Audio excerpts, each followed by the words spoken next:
Saudara, kasus pembunuhan Vina dan Eki berawal dari sekelompok geng motor yang berkumpul di warung. Seorang warga yang mengaku melihat kejadian awal kasus Vina mengungkap jika ada 8 pelaku yang berkumpul dan 4 motor yang mengejar motor Vina dan Eki.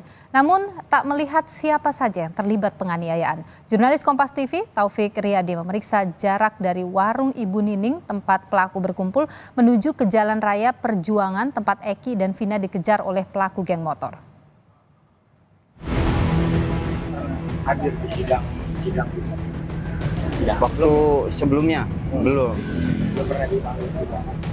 belum pernah hadir.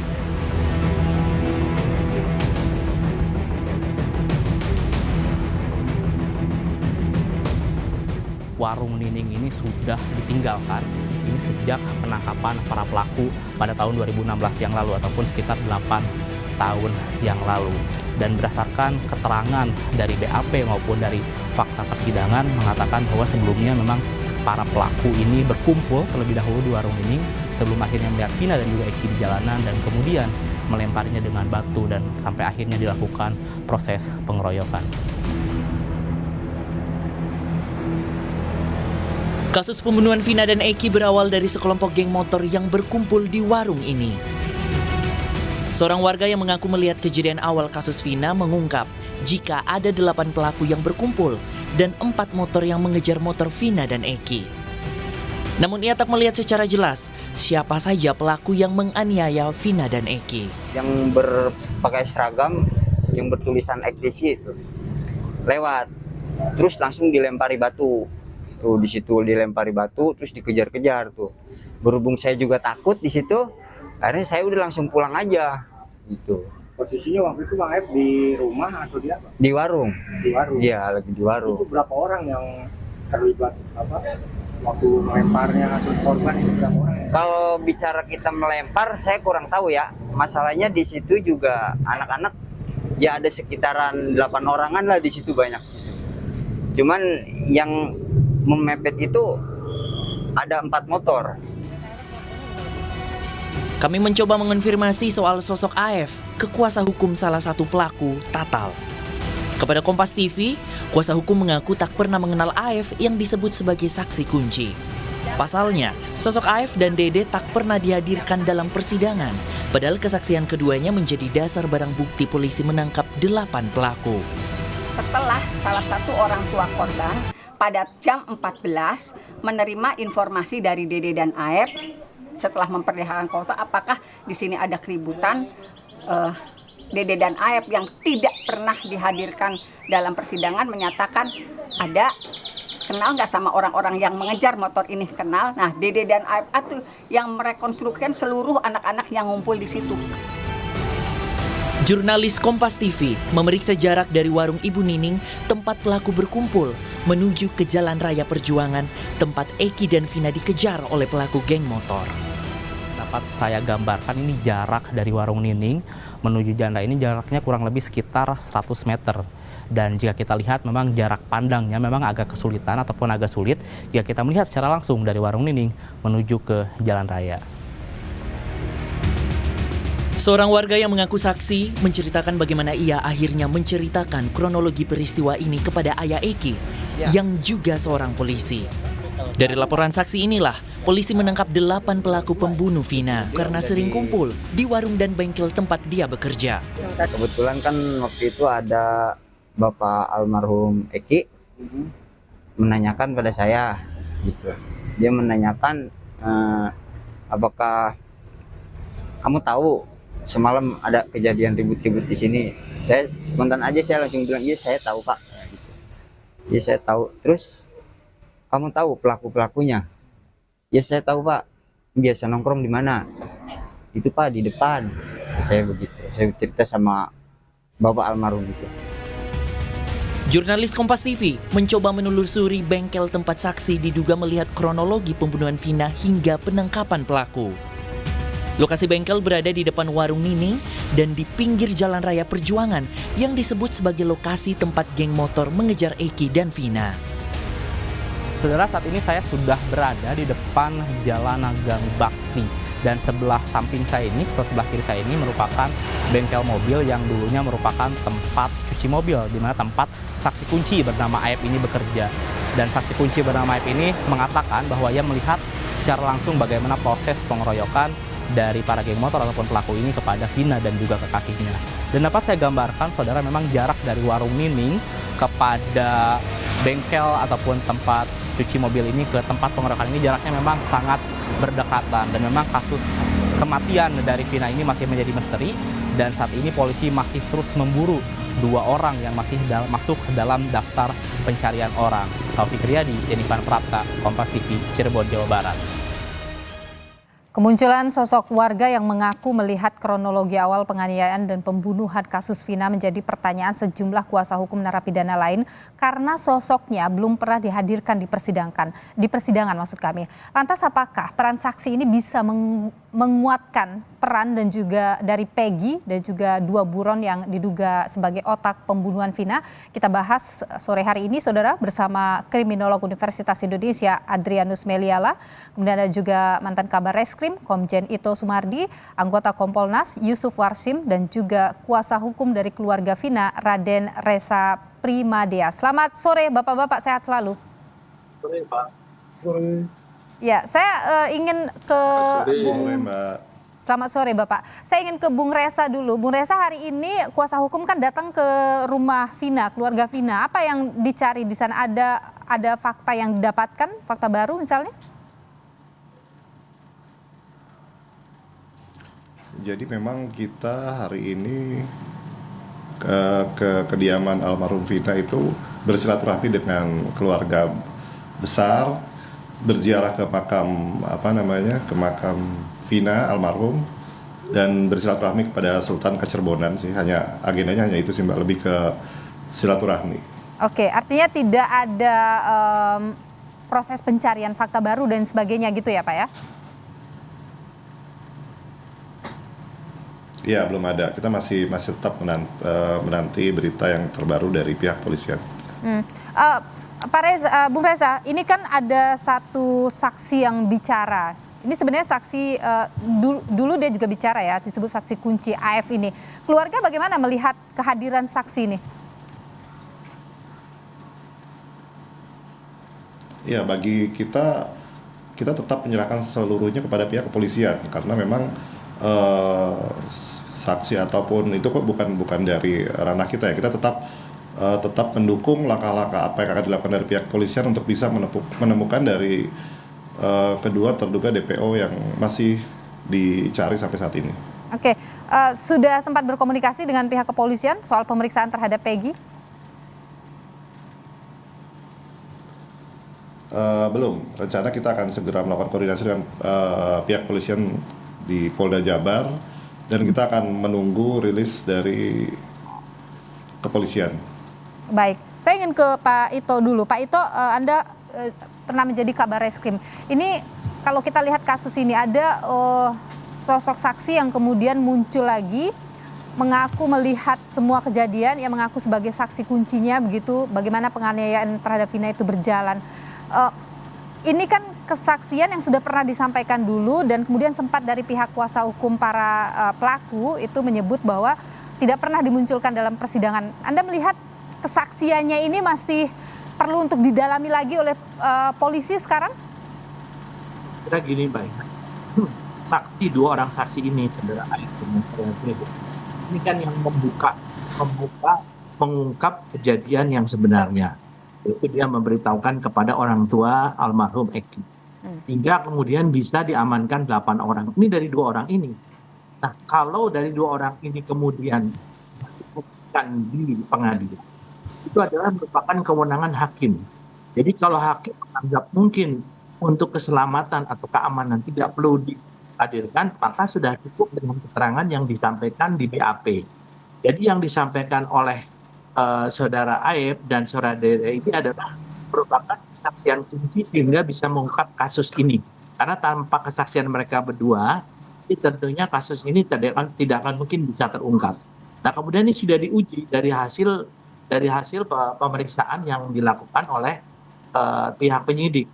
Tidak bisa kemudian disangkakan pasal 340 dan 338 dan pasal 81.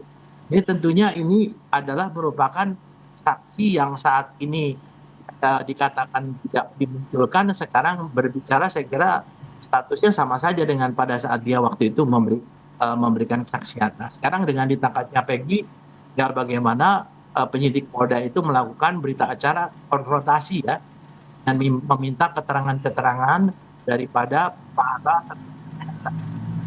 Oke. Pak Ito, artinya ketika Peggy sudah ditangkap, maka saksi ini perlu diperiksa lagi untuk dikonfrontasi keterangannya. Kalau menurut saya kan saksi ini yang mengantar kepada 8 orang pelaku. Kemudian 8 orang pelaku ini mengatakan selain mereka ada lagi 3 orang yang kemudian ditetapkan sebagai DPO, ya, yang selama ini menjadi pemberitaan ya.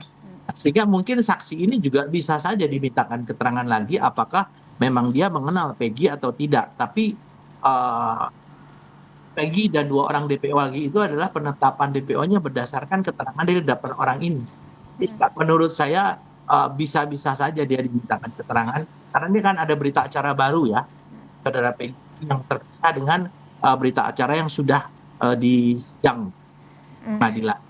Oke, gini, kasus ini penangkapan Peggy itu kan menuai banyak reaksi dari publik, dari masyarakat. Kemudian munculnya juga AF lagi setelah 8 tahun ini juga memunculkan banyak reaksi dari publik juga.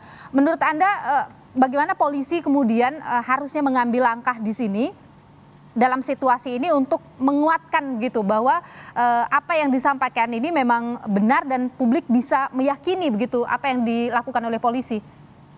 Kita melihat kasus ini secara utuh ya Mbak ya, bahwa polisi ini kan hanya menyidik, kemudian diserahkan ke penuntut umum, disidang, kemudian hasilnya adalah keputusan pengadilan dari tingkat kemudian sampai Mahkamah Agung. Nah, kalau dikatakan mengapa Peggy baru tertangkap 8 tahun, menurut saya ini wajar ya. Kenapa?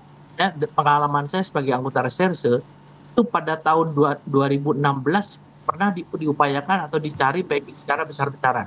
Tapi kan kalau orang lari ini kan tentunya tidak mudah. Mungkin dia bersembunyi kemana, nah setelah itu penyidik dihadapkan lagi kepada kasus-kasus lain yang harus ditangani oleh dia. Nah, karena satu orang penyidik itu pasti paling tidak satu hari bisa lebih dari satu kasus yang harus ditangani. Ya, di sini ada timbul kesan bahwa seolah-olah masalah ini adalah diabaikan. Tapi menurut saya memang kesulitannya adalah sumber daya manusia yang dimiliki oleh Polri ini tidak sebanding dengan jumlah kejahatan yang sedang ditangani ya. Dan kalau sekarang tiba-tiba bisa ditangkap karena sudah viral, tentunya ini akan menjadi kasus atensi, di mana Polda Jabar akhirnya juga ikut turun yang bisa mendapatkan DPO si Peggy dan yang 2 yang masih dicari lagi. Oke. Tanya Mbak. Baik, Pak Ito, saya ingin bergeser dulu ke Pak Yusuf. Pak Yusuf, Kompolnas sendiri bagaimana mengawal proses yang berjalan sekarang ini?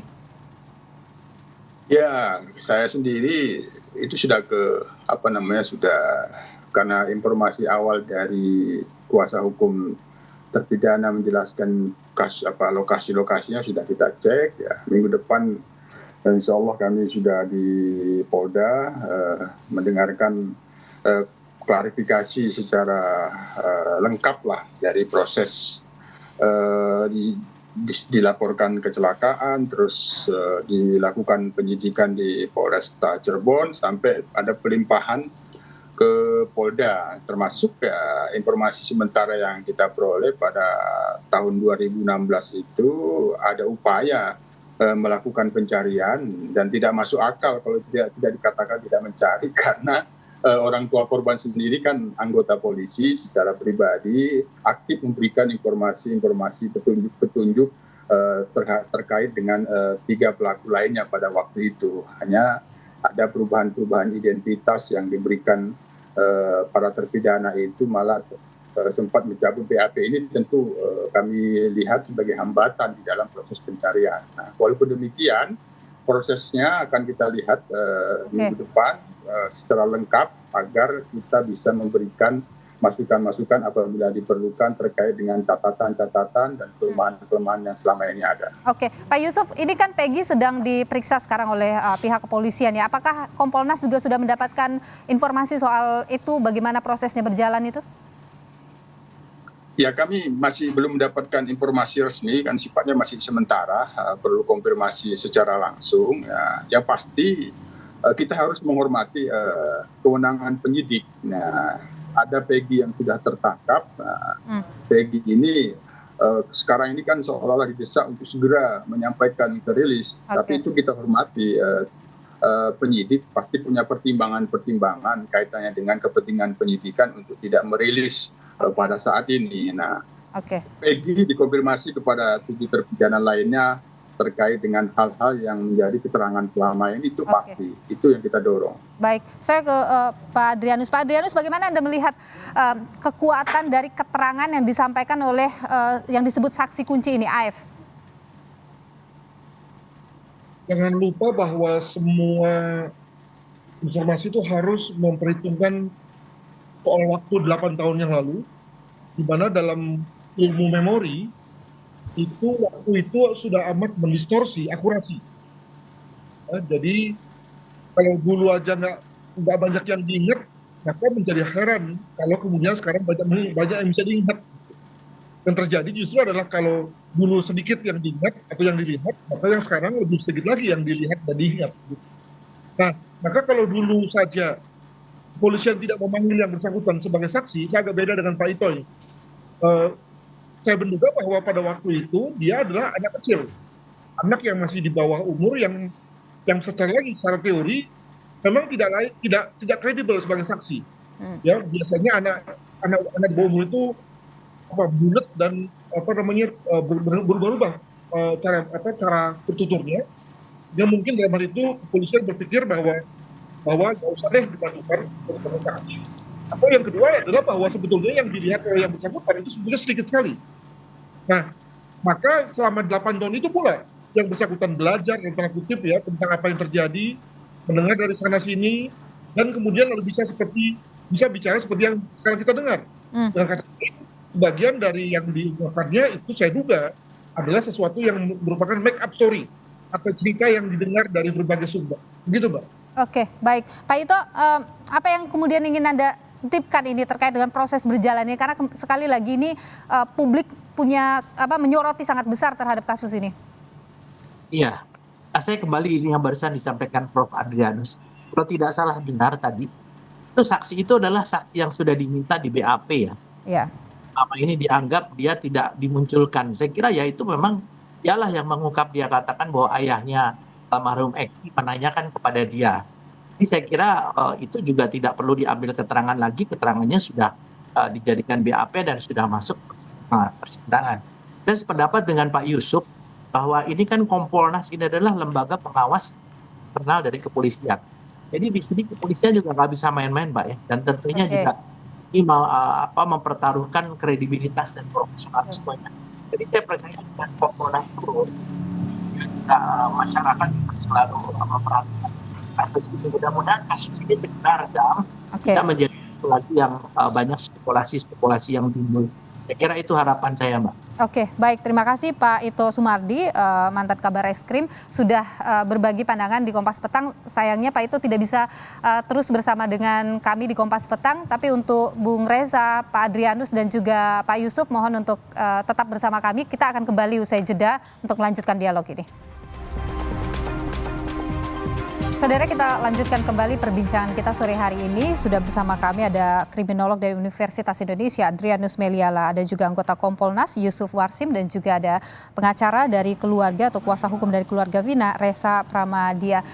Kita lanjutkan kembali. Saya ingin kembali ke Pak Adrianus dulu. Ini soal tadi Anda menyebut bahwa ya keterangan ini kan sudah 8 tahun yang lalu. Dan kemudian bisa begitu mudah diingat. Artinya polisi harus berhati-hati lagi dalam memeriksa dan mengkonfrontasi begitu keterangannya kepada Peggy ini. Enggak, kan AF ini kan menguatkan kepolisian, jadi tidak harus hati-hati. Cuma memang dalam keseluruhan keseluruhan hal itu saya menduga bahwa kalau tidak kepolisian perlu mengambil satu introspeksi ya. Kebetulan sini ada Pak Yusuf tentang dua hal. Pertama, tadi bicara soal bahwa yang menangani kasus ini pertama-tama adalah satuan narkoba, ya, yang justru bukan urusannya ngurusi beginian. Demikian juga keterlibatan dari ayah korban, seorang anggota polisi, harusnya ketika anggota keluarga terlibat, ya orang lain dong yang mengurus, supaya kemudian tidak ada konflik kepentingan, tidak ada emosi terlibat. Dan yang kedua adalah soal tidak diurusnya 3 DPO ini selama 8 tahun. Saya selalu mengambil tesis bahwa 3 DPO ini bukan karena susah, tapi karena memang perhatian kepolisian itu sudah berubah. Tadi juga sudah disebutkan oleh Pak Ito bahwa sudah tertumpuk-tumpuk oleh kasus yang lain. Nah, juga ini ada kaitan juga dengan konteks manajemen SDM Polri ya, di mana kalau misalnya seorang perwira, seorang pejabat sudah mendapatkan PR, maka mereka sudah lupa tuh dengan pekerjaan rumahnya, pekerjaan lamanya, dan kemudian segera ditinggal dan lalu menjadi warisan bagi penerusnya.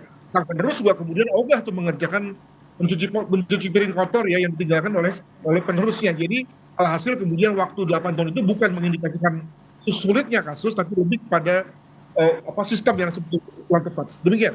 Oke, Pak Yusuf, bagaimana? Sebenarnya begini Pak Yusuf, yang disoroti oleh publik adalah kenapa dalam waktu 8 tahun itu meskipun ya resourcesnya kurang dan sebagainya sehingga kemudian ada banyak kasus lain yang ditangani, tapi ketika kasus ini ramai lagi di masyarakat dalam waktu dekat bisa menangkap Peggy begitu. Ini yang disoroti. Bagaimana Kompolnas melihat ini?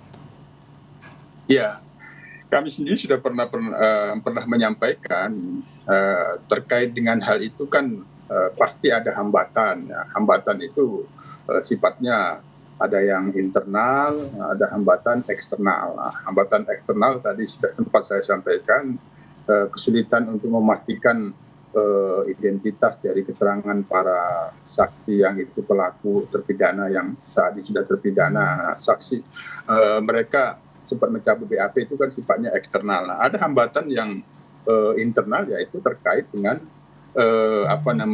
proses keberlanjutan itu. Proses keberlanjutan pada saat sudah divonis, nah, karena dianggap fakta-fakta persidangannya semua berjalan lancar, nah, sehingga itu dianggap sudah ingkrah ya, sudah selesai. Yang kedua, tadi sempat disinggung oleh Pak Adrianus, kami pernah menyampaikan ketika ada pergantian penyidik karena dimutasi gitu, itu sifatnya hambatan internal, belum lagi yang itu kaitannya dengan masalah prosedur misalnya seperti itu. Nah, ini semua akan kami pastikan apakah demikian. Itulah pentingnya kami dalam kasus ini meminta klarifikasi secara lengkap.